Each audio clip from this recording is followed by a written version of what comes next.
Hey Bookaholics, and welcome back to another video. Today I am bringing you a dedicated series review of The World of Riverside by Ellen Kushner and later also Delia Sherman.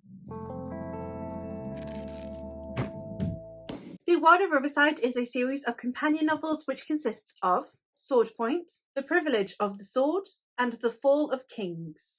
The World of Riverside was my first foray into reading a fantasy of manners. A fantasy of manners is very much 1700s style fantasy where you have things like duels and it's very dangerous liaisons. The class divide between the wealthy and the poor, people who can venture between the two for different reasons. You have the disenfranchisement of the poor and potential uprisings against the rich. You have this level of extravagance that comes with the upper classes, level of rich that is just so above and so disconnected from the world below. This is a fantasy only in the sense that it is not set in our world. So do bear that in mind if you are someone who wants some magic systems going on in their fantasy. This is not a series for you. As usual with my reviews, I am going to be doing it where I divide it up into a brief synopsis, plot, characters, and world building. In the world of Riverside, we are following a master swordsman who is frequently called upon by the rich so that he can settle their duels. Riverside is divided into two distinct classes.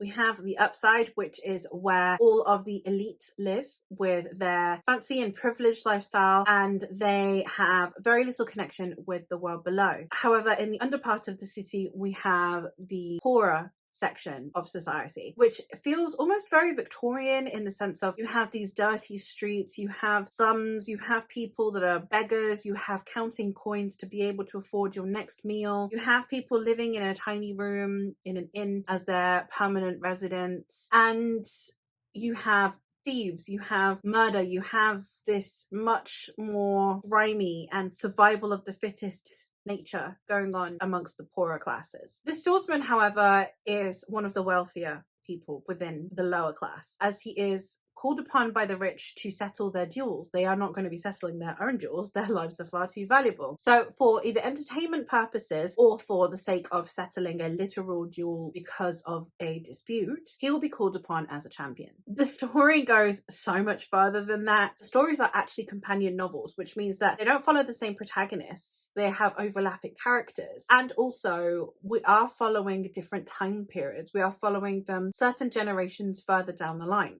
For the most part, I really liked this series. I did have a few issues with it, some of it because of my expectations and some of it because of actual content within the book. For the plot of this series, it doesn't have a hugely dramatic plot. It's not a very plot-driven series. It is very much a character-driven series. I think that the plot is there for the characters to have something to do. We do have a certain level of like mystery things going on. We have betrayals and accusations, scores to be settled, feuds going on, which I really appreciated.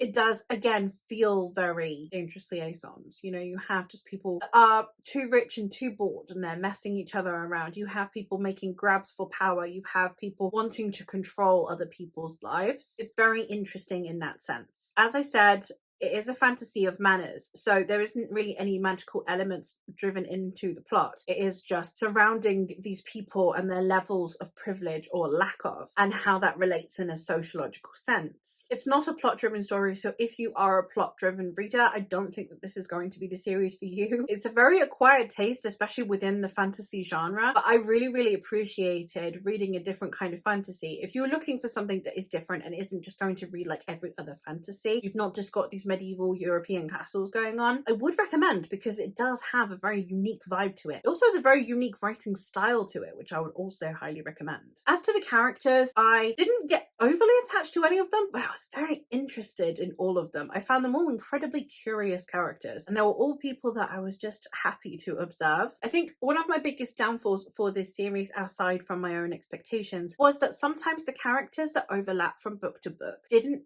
necessarily feel exactly like the same characters. They are a little tiny bit too removed from the character they were in the previous book. And I understand that there has been, you know, decades have passed or whatever, and you have this disconnect. I'm not the same person I was when I was 19 as I am now. But there is a little bit too much of a metamorphosis for my liking, especially in such a stagnant society. It just felt a little bit too much of a change. As much as I really like the character work, and if I consider them separate characters and I evaluate them that way, I really like them, and they're very curious, and I'm always fascinated to read them. But as soon as I actually sit down and think, that character's that character, it doesn't quite, there is a slight satellite link up problem going on between the two, which is a shame. Aside from that, I still think that it's really good character work. I just think that it's not very good character building. If that makes any sense. As to the world building, my other downfall, and this is where it comes to my expectations, not to the book, is that I had read so many blog posts and so many people talking about how this is a queer normative society, i.e. it is perfectly normal and accepted for you to be queer in this society. Which, yes and no. Very much like the French court. It's like everyone was fucking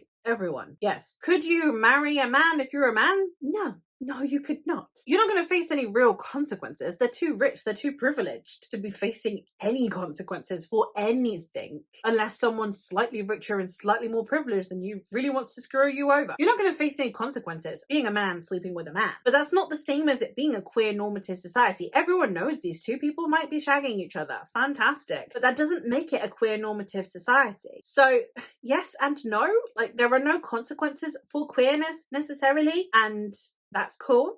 You know, there's not overt amounts of homophobia, there's not overt amounts of violence towards queer people, but it's different to calling it queer normative, where it's a safe book for queer people to read because you are not going to be overly traumatized. But it's not a queer normative society, and I was a bit catfish there because I thought Fantasy of Manners that is queer norm by a queer author sounds amazing, because then you can incorporate queerness into this society and the privilege and the glorification of everything. It can include queerness, and that isn't quite what happened. So that was mostly on my expectations due to reviews. So that's not really the book's fault, because the book isn't going around telling me that it's queer norm, just other reviewers are. I can understand why people would say it's queer normative, because it is a safe read for queer people, and we kind of need to know that. Like, that's a nice thing, but it's not. It didn't quite live up to that for me. Again, it being a Fantasy of Manners meant that it was a very different style of fantasy to what I'm used to. So no actual fantasy elements, which when going into a fantasy is odd. Thankfully, I knew that, or at least kind of knew that I believed it would have very low fantasy. I did think there would be fantasy to it, but I didn't think there would be much. There was none. That didn't bother me at all. But I feel like if you go in and you see these covers and you're like, oh my god, it's going to be like dueling but with magic. Like, there is literally no magic. None at all. Know that going in. But other than that, I thought the world building was really interesting, really intricate. Again, it was just a different take on privilege to what we're used to seeing. It's almost sort of bored of being so rich, which is a very interesting take, instead of just like, I'm going to assert my power and control everyone, which I thought was pretty cool. I enjoyed this series. It had its faults, but for how old it is, the fact that we've got this many queer characters and that we've got this level of representation going on, here for it. Loved it. I want to read more by this author. It was good. I have complaints, but for the most part, really good series. Would still recommend. But that is it for this review. So I hope that you have enjoyed, and I hopefully will catch you in another one soon. That's all from me for today, guys. Bye!